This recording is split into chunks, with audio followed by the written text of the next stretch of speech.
Have you ever heard of a place whispered about in hushed tones? Uzbekistan is often called the most sinful country in the world. But is that reputation deserved? Today, we're going to the heart of Central Asia to find out. This nation sits at the crossroads of ancient empires and modern ambitions. We'll go beyond the headlines and stereotypes.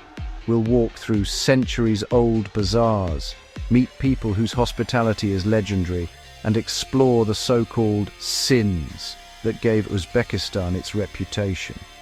What we discover will challenge everything you thought you knew. This is a story of resilience, tradition, and a future being written right now. Uzbekistan is a place of contrasts, where ancient history lives alongside youthful energy. The real story isn't found in statistics or sensational articles. It's in conversations with strangers who treat you like family, in the taste of freshly baked bread, and in quiet courtyards behind ornate doors. By the end, you won't just see a country on a map, you'll feel its pulse, you'll understand its soul. And you might just find that the most sinful thing about Uzbekistan is how captivating it truly is. So, pack your curiosity and leave your preconceptions behind. We're about to step into a world that's both ancient and new. Let's begin our adventure into the heart of Uzbekistan.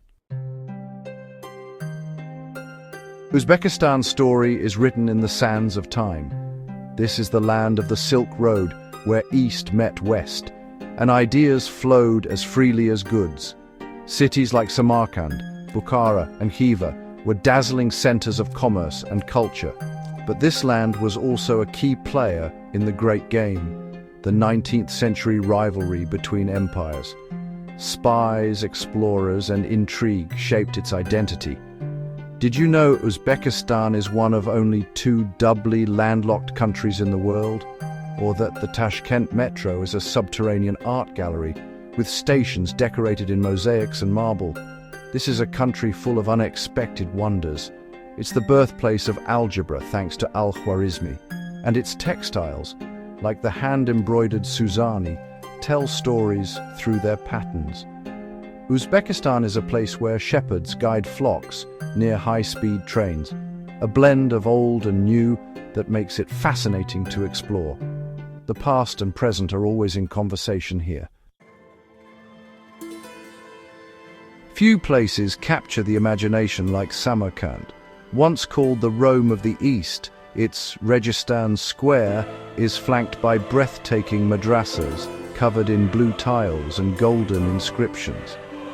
Timur, the great conqueror, made Samarkand his capital and filled it with artisans from across his empire. The result? A skyline of turquoise domes and minarets that still inspires awe. Walk through the Shah-e-Zinda necropolis, a street of mausoleums, each a masterpiece of tilework. But Samarkand isn't a museum, it's alive. At the Siab Bazaar, the air is thick with spices and stories, and bread is more than food. It's a symbol of hospitality. Today, Samarkand honors its past while embracing the future, with new hotels and preserved monuments. Yet, the soul of the city remains unchanged. Quiet moments in madrasa courtyards, the call to prayer echoing through ancient streets. Samarkand proves that some legends are absolutely real. Here, history is alive, and beauty endures. If Samarkand is Uzbekistan's historical soul, Tashkent is its modern beating heart. After a devastating earthquake in 1966, the city was rebuilt as a Soviet metropolis, wide boulevards, concrete buildings, and grand public squares. But today, Tashkent is transforming. Skyscrapers rise beside Soviet-era blocks, and Tashkent City Park buzzes with shops and restaurants. This is the face of the new Uzbekistan, dynamic, ambitious, and open. Yet the old city remains, with winding streets, mud brick houses, and the bustling Chorsu Bazaar under its turquoise dome. Tashkent is a city of dualities. Ornate metro stations in the morning, trendy cafes in the afternoon, traditional plov and folk music at night. It's a place where the ancient Silk Road pulse still beats beneath a modern skyline. Tashkent defies easy categorization. It's a symbol of Uzbekistan's journey, respecting deep history while racing toward the future. Energy and optimism fill the air. Here, the past and present coexist in every corner. The city is always moving forward, and it invites you to do the same. Why is Uzbekistan called sinful? The label comes from a mix of past authoritarianism, human rights issues, and global indexes focused on personal freedoms. But these labels are simplistic and misleading. The reality in 2025 is far more nuanced. The country is rapidly reforming, eradicating forced labor, improving rights, and opening up. The sin of authoritarianism is being replaced by cautious optimism and change. To judge Uzbekistan by old headlines is to miss its transformation. It's a nation in flux, with a unique blend of secularism and tradition. In cities, you'll find bars, modern fashion, and a relaxed attitude. The so-called sins are often just cultural differences, not moral failings. The real sin is our own ignorance, viewing a complex country through a narrow lens. The story of Uzbekistan's sinfulness reminds us to look beyond headlines and listen to real people. The truth is a nation finding its voice on the world stage.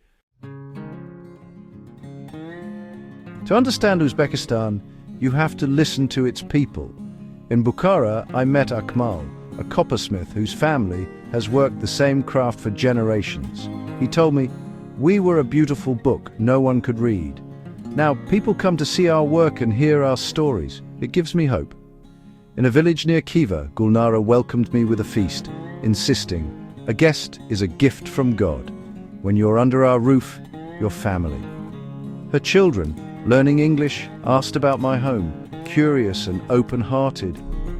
In Tashkent, I met Zola, a university student studying IT.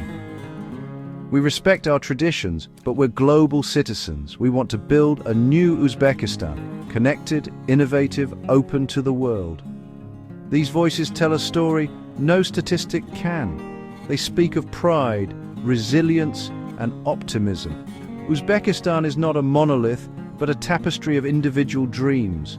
From ancient artisans to modern students, there's a shared desire to connect and be understood. They're not living in a sinful country, they're building a homeland they love. Their stories are the true heart of Uzbekistan, and they are stories of hope. This is the Uzbekistan you won't see in headlines, it's the one you'll remember. If anything shatters stereotypes about Uzbekistan, it's the warmth of its people. Hospitality here isn't just custom, it's identity. From a stranger's smile to a shopkeeper's tea, generosity is everywhere. This tradition, Memandostlik, has deep roots in Silk Road culture. Treating guests with respect brings blessings, and this ethos is alive today. In bustling mahallas, neighbors support each other and celebrate together. In a world of growing isolation, this sense of community is a powerful reminder of what we've lost. When you hear labels like sinful, remember the faces, the welcomes, the dreams. Human connection is the antidote to prejudice. The real Uzbekistan is a handshake, a shared meal, and a heartfelt welcome.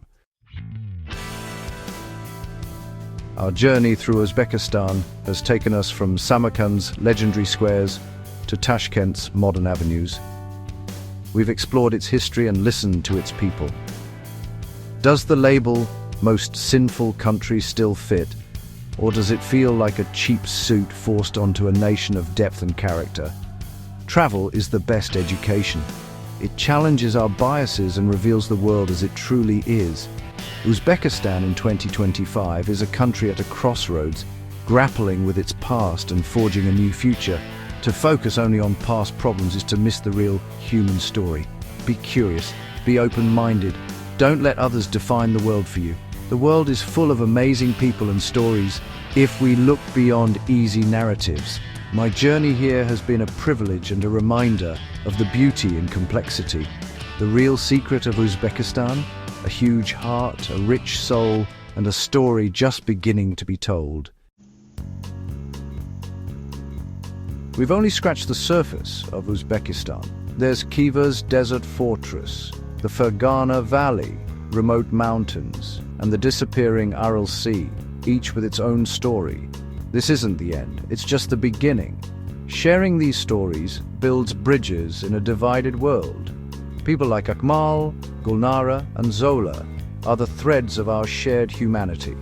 By listening, we learn about others and ourselves. If this journey sparked your curiosity, my mission is accomplished. There's so much more to see and learn. Join me, subscribe, follow, and be part of this community of curious travelers. Thank you for coming along. There are many more adventures ahead.